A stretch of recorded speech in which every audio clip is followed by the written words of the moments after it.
2 weeks after my husband's death, I was informed that I would inherit nothing from the estate we had built together over 32 years. Instead, everything went to my niece-in-law, a woman my husband never even trusted. They thought I would cry, complain, and be silent. But they forgot one thing. I am the only person who knows all of this house's secrets, and I'm not afraid to use them to bring them down. My name is Margaret Lane. I'm 61 years old, and I live in a quiet suburb just outside Portland. For most of my life, I thought I understood stability, what it looked like, what it felt like. I had it with my husband, Richard. Richard wasn't flashy. He wasn't the kind of man who filled a room with noise or big gestures. Instead, he filled it with something better, calm, loyalty, and a kind of steady affection that asked for nothing in return. We lived simply, comfortably. Our home was modest, but warm. Our days had a rhythm. Breakfast at the kitchen table, his coffee always black, my tea always with honey. Walks through the neighborhood in the evenings, hand in hand, even in the rain. We didn't have children of our own. That was a choice we had made early on, though it left a space in our lives that Richard quietly filled with his nephew, Alex. Alex was a good man, kind, dependable, the sort you could call at midnight if your car broke down. He had married Clara about 10 years ago. Clara was different. From the first time I met her, I felt an unease I couldn't quite name. She was beautiful, polished, and knew it. She spoke in a sugary voice that could charm a room, but there was something about the way her eyes lingered on people, a calculating sharpness, as if she were sizing up their worth. Around Richard, she was all smiles and warmth. Around me, when no one else was looking, her expression cooled to something closer to disdain. When Richard fell ill, it was as though Clara's presence evaporated. She visited once or twice in those final months, always with an excuse: work deadlines, a headache, some urgent errand. Alex did what he could, but the truth was, I was the one who fed Richard, changed his bedding, held his hand when the pain was too much. I never complained. He was my husband. Caring for him was not a burden, it was love. When the end came, it was quiet. Richard slipped away in the early morning, sunlight spilling gently across the bed. I sat there holding his hand long after his chest stilled, because letting go felt impossible. A week later, we gathered in the lawyer's office for the reading of the will. I sat between Alex and Clara, the air heavy with grief and something else, anticipation. And then, with a voice as dry as paper, the lawyer said the words that hollowed me out. Per Richard Lane's wishes, the estate will be overseen entirely by Clara Whitmore Lane. I froze. My ears rang. I glanced at Clara. She wasn't looking at me. She was smiling. 2 days after the funeral, Clara arrived in heels sharp enough to cut glass, a file folder tucked under her arm. Her perfume filled the living room before she even spoke. "I've itemized what you can keep," she said, sliding a printed list across the coffee table as though I were a tenant being evicted. The list was pitiful: 2 boxes of old photographs, a handful of books, and some of my own clothing. Everything else, she explained, now belonged to the charitable foundation Richard cared so deeply about. That foundation just happened to be the one Clara managed. I asked about Richard's pocket watch, the one he had carried every day for decades, the one I had wound for him the night before he died. She gave a tight smile. "Oh, that's already been catalogued for the charity auction." Something inside me cracked. For the rest of the day, I moved like a ghost through my own home, watching strangers, auction house staff, tag and box up pieces of the life Richard and I had built. Clara barked orders like a foreman, her diamond bracelet catching the light as she pointed. But the real fracture came later that week. I was sorting through the desk in Richard's study, a room Clara had no interest in, when I noticed the bottom drawer didn't sit flush. I tugged it gently. It stopped halfway. I reached behind and my fingers brushed against something stiff, a thick, brown envelope taped to the back panel. Heart pounding, I peeled it free and slid it open. Inside were several sheets of Richard's handwriting, shaky but unmistakable. The first line froze me. "If you are reading this, something is wrong." Richard had written that he suspected Clara was pressuring him to sign papers he didn't fully understand. She had brought him documents when he was weak, barely able to lift a pen.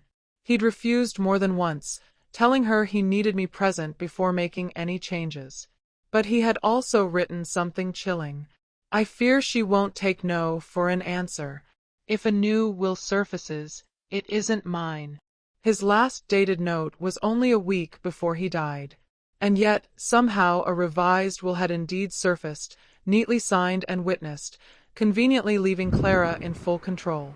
I sat there for a long time, the papers trembling in my hands, the hum of the refrigerator in the next room suddenly deafening. The grief I'd been drowning in began to shift into something sharper, harder. It wasn't just loss anymore. It was betrayal. And I knew, deep in my bones, that if Richard's final wishes had been stolen, I was going to find a way to take them back. Peter and I agreed to meet twice a week, always in public places, coffee shops, libraries, anywhere Clara wouldn't suspect.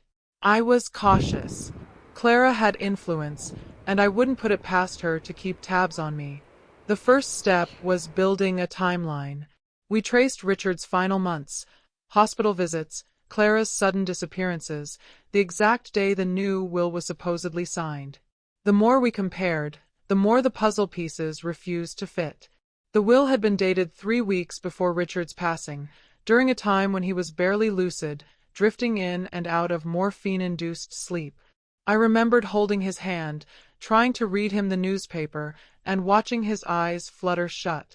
He couldn't even hold a pen without his hand trembling violently. "That's the kind of detail that destroys their case," Peter said, jotting it down in his battered leather notebook. Next came the witnesses. On paper, they were long-time acquaintances of Richard. In reality, Peter discovered they were Clara's tennis partners.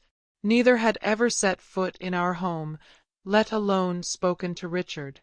When Peter confronted one of them under the guise of clarifying paperwork, she crumbled.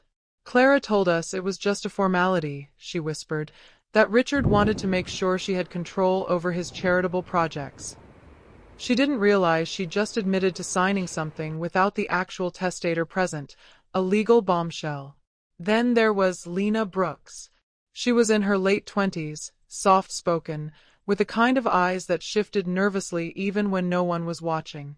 She had worked at the law firm Clara used, until she abruptly quit 6 months ago. Over coffee, she confessed why. "I was told to prepare documents for a client I'd never met. Clara gave me all the details. The will, the signatures, everything came through her. She pressured me to notarize it using the senior partner's stamp while he was out of town. I did it. I shouldn't have, but she said it was urgent, that it was for a dying man's wishes." Her voice cracked. She didn't know the man in question was my husband. I felt a slow, steady heat rise in my chest, not the frantic burn of grief, but the cold, measured fire of resolve. Peter leaned back in his chair. "This isn't just forgery. It's fraud, coercion, and perjury wrapped into one." We began quietly gathering copies of everything. Emails Lena had kept, text messages between Clara and the witnesses, and Richard's old medical reports. Piece by piece, we were building a case so airtight Clara wouldn't even see the dagger until it was at her throat. For the first time since Richard's death, I felt something other than sorrow. I felt power. The ballroom was a vision of excess that evening, golden chandeliers spilling warm light across a sea of glittering gowns and tuxedos. The air smelled of champagne and ego. Clara floated through the room like she owned it, her designer dress shimmering with every step, her smile polished to perfection for the cameras. The irony wasn't lost on me. Peter had already done his part, slipping into the restricted VIP lounge hours earlier. Hidden in the corner, just above the ornate crown molding, was a small black recording device, silent, unassuming, ready to become the loudest voice in the room. I wasn't just another grieving widow tonight. My hair was swept into an elegant chignon, my pearl earrings catching the light. I wore a dark emerald gown that whispered quiet power, and on my wrist was Richard's old silver bracelet, one of the few things Clara hadn't managed to steal. I wanted her to recognize me, but not right away. I wanted her to feel safe before the fall. When I finally approached her, she was in the middle of charming a group of potential donors. Her eyes flicked to me, the faintest wrinkle of confusion crossing her face before she smoothed it away. "Margaret," she said, voice coated in sugar. I smiled, tilting my head slightly. "Clara, I wanted to speak with you, privately. I think we may have mutual interests." Her curiosity was piqued. Within minutes, we were tucked away in the velvet-lined VIP room, 2 glasses of vintage champagne between us. I leaned in conspiratorially. "You know," I began softly, "I've always admired how you handle delicate matters. Securing assets, managing people, it's not a skill everyone has." Clara's lips curled into a smirk. "Oh, Margaret, you'd be surprised how easy it is. People think wealth is about working for it. Truth is, you just need 2 things, the right signatures and someone too sick to understand what they're signing." Her voice dripped with self-satisfaction. She took another sip, as if savoring the taste of her own brilliance. I kept my face neutral, my heart pounding in my chest. "Remarkable," I murmured, giving her the space to gloat further. And she did, boasting about how she had streamlined Richard's estate, how she'd protected it from falling into the wrong hands, her meaning crystal clear. Every word was being captured by Peter's little device. When the moment came, Peter gave me the faintest nod from across the room. I slipped back into the crowd as the auctioneer's voice rose to signal the start of bidding. Then suddenly, the speakers crackled, and Clara's voice, smug and venomous, filled the grand hall. "You just need 2 signatures and someone too sick to understand." Gasps rippled through the guests. Faces turned. Champagne flutes froze mid-air. Clara's perfect smile crumbled as the weight of her own words echoed back at her. The moment the recording ended, silence swallowed the room. The kind of silence that weighs heavy, pressing on every chest, making the air feel thick and suffocating. Clara's smile froze, her champagne flute trembling ever so slightly in her hand. She glanced around, as if searching for an ally, but all she found were cold, questioning stares. A few of the wealthier donors, people who had once showered her with praise, stood up without a word and walked out. Others whispered in hushed, scandalized tones, their eyes darting between Clara and the speakers as if confirming what they had just heard. The head of the foundation's board, a stern man in his 60s, stepped forward. His voice was low, but carried across the room like a verdict. "Effective immediately, Ms. Whitmore. Your role is suspended pending investigation." Clara tried to protest, her voice breaking in desperation. "This is taken out of context." But no one was listening. Cameras flashed. Journalists scribbled notes. The night that was supposed to be her grand performance had turned into her public unmasking. I didn't move. I simply watched as the scene unfolded, my expression calm, almost serene. Revenge didn't need to be loud. It could be quiet and devastating. And this was the most devastating moment of her life. Over the following weeks, the scandal spread through every corner of the city's philanthropic circles. The Foundation's internal investigation revealed not just the forged will, but a trail of financial mismanagement that Clara had tried to bury. The evidence Peter and I had collected made the case airtight. When the trial began, Clara appeared thinner, paler, her former air of superiority replaced with a twitchy nervousness. She avoided my eyes in the courtroom, perhaps because she knew she was looking at the person who had quietly dismantled her empire. 1 month later, the judge's ruling was clear. The forged will was null and void. Richard's original will was reinstated in full. I was restored as the rightful heir and, more importantly, appointed as the legal guardian of the Foundation, exactly as Richard had intended. The day the verdict was read, I walked out of the courthouse into the crisp morning air and felt something I hadn't in months: peace. Not joy, not gloating, just the deep relief of knowing justice had been served. As for Clara, she vanished from the city almost overnight. Rumor had it she moved somewhere far away, living under a different name, trying to outrun the disgrace that would forever stain her reputation. I didn't celebrate her downfall with champagne or headlines. My victory was quieter, cleaner. I had never wanted to destroy her with cruelty, only with the truth. And in the end, it was the truth that burned down everything her greed had built. This story isn't just about reclaiming what was rightfully mine.